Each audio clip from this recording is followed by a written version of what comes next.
infections and survival. And finally, we have Glaxo's combination of two nucleoside analogs called Combivir. It's the most disturbing of all. It says simply, quote, there have been no clinical trials conducted on Combivir. So where do you get your evidence? Where do you get your evidence that people live longer on these drugs? So Dr. Rasnick, as usual, is completely quoting out of context. The clinical research done to, in fact, register these medicines has been widely practiced. And luckily, I have, in the past, conducted pharmaceutical-funded research. But today, I'm completely funded by government funding for antiretroviral therapy research. So I have complete independence of the pharmaceutical industry.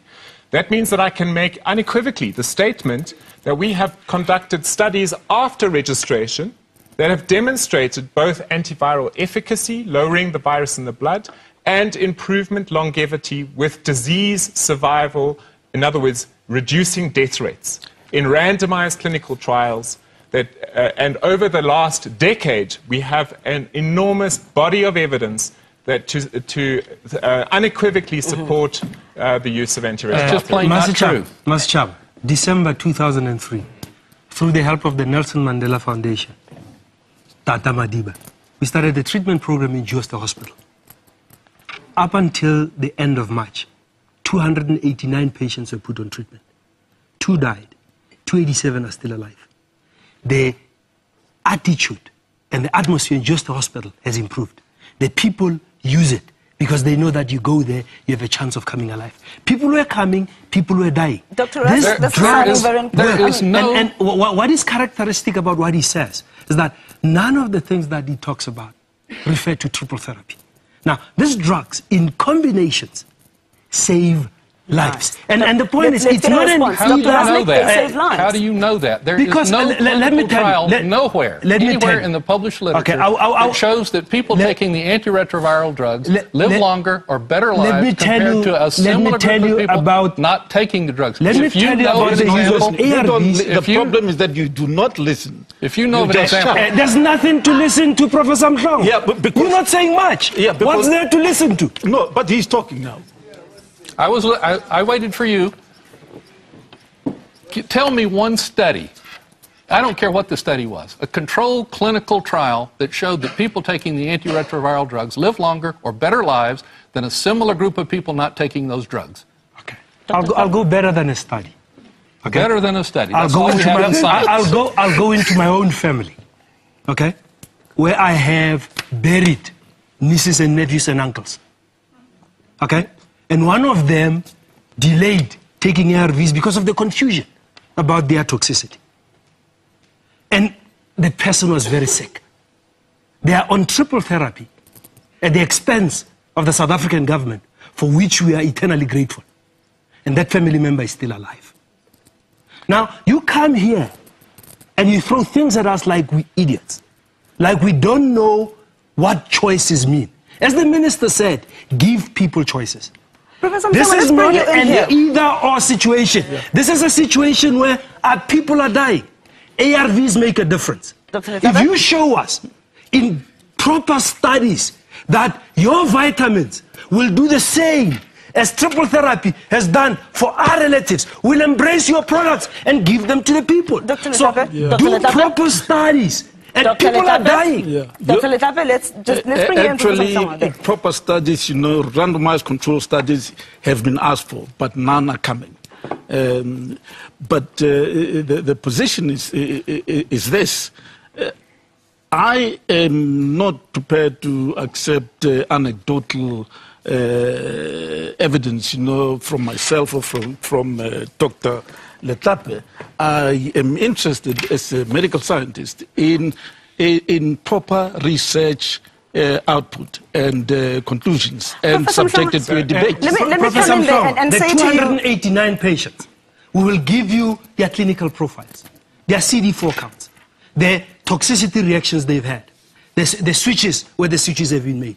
Opposite your own clinic. Please, it's a clinic called please publish those results and we'll debate. They will be published. There's a collective report that has come from government on the more than 50,000 patients that are on treatment. Your side have been saying this from 2000 and up to now.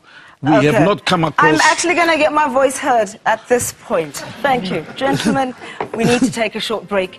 We will come back after the break. Remember to call during the break and cast your vote. Are ARVs the most effective treatment for HIV/AIDS? Have your say. Phone or SMS us the word yes or no to 083-920-3001, and we'll have the final results at the end of the show. We're back with this explosive debate after this.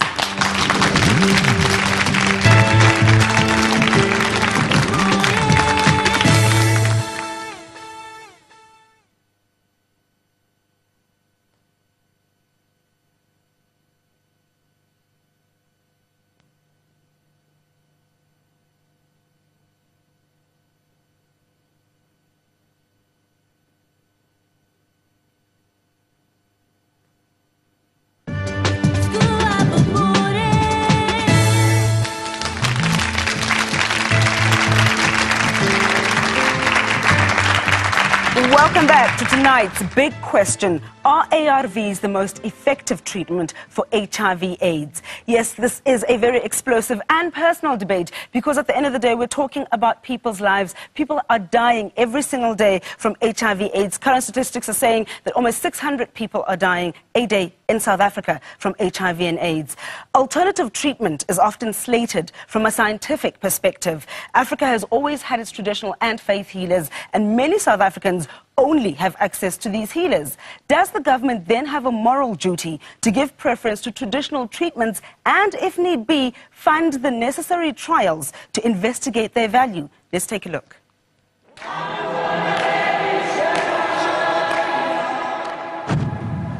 Perhaps one of the biggest reasons to be suspicious of ARVs is the questionable behavior of pharmaceutical companies. AIDS is a big business, and a cheap cure won't reflect well on year-end profits. Dr. Maxwell is a scientist who believes he has found an effective treatment for HIV/AIDS, but he has had to mortgage his house to prove it works. His machine kills opportunistic viruses by delivering treatment directly to cells through particle transfer technology.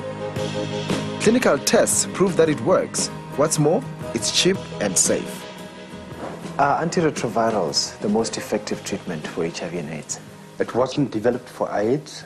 It was developed as an anti-cancer drug, and then it was shelved until recently, when it suddenly became the anti-AIDS drug. We've had here a patient who had treatment with ARVs. He had been treated for a long time.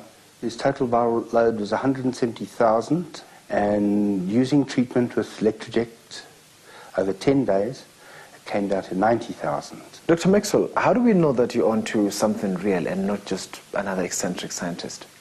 GlaxoSmithKline is spending $27 million to develop this machine, this very same machine. The problem is that they are working on the machine that we had 10 years ago. So even once they've completed this, they will still be 10 years behind us. What's your opinion on pharmaceutical companies? As far as big business goes, I would say that they want this technology. They don't want to share the pie. The Treatment Action Campaign is synonymous with AIDS in South Africa. These brave activists have taken government to court repeatedly and forced them to deliver ARVs to the masses. Despite the bureaucratic challenges of the ARV rollout, the TAC has no doubt about the benefits of this drug. As TAC, we promote positive living, wellness, we promote good nutrition, but the message that we want to send out is that none of the above substitute the efficiency and the efficacy of antiretrovirals. So to a person who is living with AIDS, you know exactly that there comes a time for you to take antiretrovirals and nothing else but antiretrovirals, because we know that they restore dignity of people. Is there proof that ARVs have lowered morbidity rates and actually prolonged life? The study conducted in Cape Town found that people with a CD4 count of 200 who do not take ARV medicines have a 35% chance, of survival, as compared to people who are on ARVs who have at least 80% chances of survival within a 3 years period. Why do you think people like Dr. Rath and Anthony Brink are opposed to ARVs? there's a possibility that if they promote their own, a concoction,